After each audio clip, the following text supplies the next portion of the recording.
What if I told you there was a man who lived inside an airport for 18 long years? Well, it's not a movie plot. It's the incredible true story of a man named Mehran Karimi. Imagine being stuck in limbo, not knowing which country you can call home, not having the papers to prove your identity or nationality. That was the harsh reality for Mehran. And it all started because of one crucial thing: he didn't have his passport. But before we dive into the details, make sure to hit that subscribe button so you never miss out on our captivating stories. Now let's delve into the story of the man who became synonymous with an airport. It all began in 1987 when Mehran, an Iranian refugee, decided to flee his war-torn country. His plan was to seek asylum in the UK. He believed that the UK would grant him asylum because he had a British passport from many years ago. However, on his way to London via Belgium and France, his passport mysteriously disappeared. How did it vanish? No one knows. But what happens next is where the story takes a bizarre twist.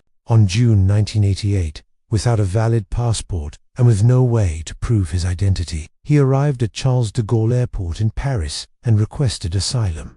This is where everything changed. French authorities denied his request, suspecting that he was lying about his identity. They thought he wasn't a genuine refugee, so they made him an offer. They said if he left the airport, they would consider his case, but if he stayed, they wouldn't help him at all. Naturally, he chose to stay. However, this seemingly simple decision turned into an 18-year ordeal. Why? Because of a complicated mix of international law and bureaucratic issues. Iran refused to take him back, believing he had forged his passport. Meanwhile, no other country would accept him without travel documents, so the airport became his only shelter. He slept on a bench, used the public restrooms to shower, and ate food from the airport restaurants. He slowly became a familiar sight. The airport staff and regular passengers grew accustomed to him. Some saw him as a nuisance, but others admired his resilience. He never caused trouble and spent his days reading, writing, and quietly observing the world go by. As years went on, his story gained international attention.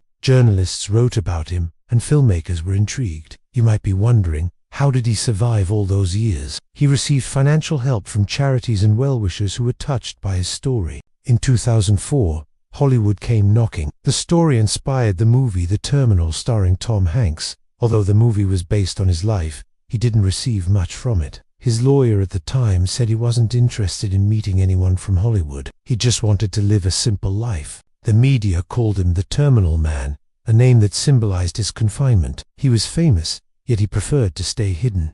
Even his face was partly obscured in most photographs. He was a mystery to many. But why did he stay in the airport? He could have left if he wanted to. He was offered places to stay outside the airport, but he refused them. Maybe he feared leaving and being sent somewhere else against his will. Or perhaps he felt safer inside the airport where he had no freedom, but at least he had shelter. In 2006, after a long legal battle, he was granted legal residency in France. Finally, he left the airport on July 11, 2006, ending his 18-year stay. But he didn't stay out for long. In 2007, he was spotted back at the airport, and then, again in 2010, it seemed like he kept returning to the only place he had called home for over a decade. On November 2022, he was found dead at the age of 70 in Terminal 2E at Charles de Gaulle Airport. He passed away quietly, just as he had lived, away from the bustling world he had once been a part of. His story raises questions about international law,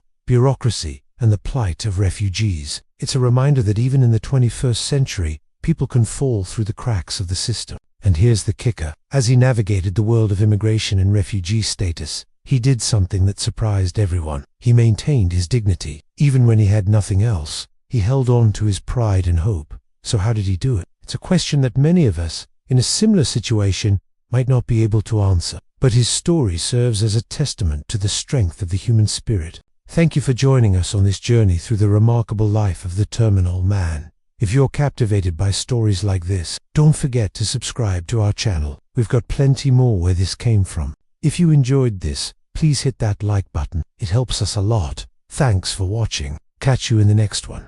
Peace.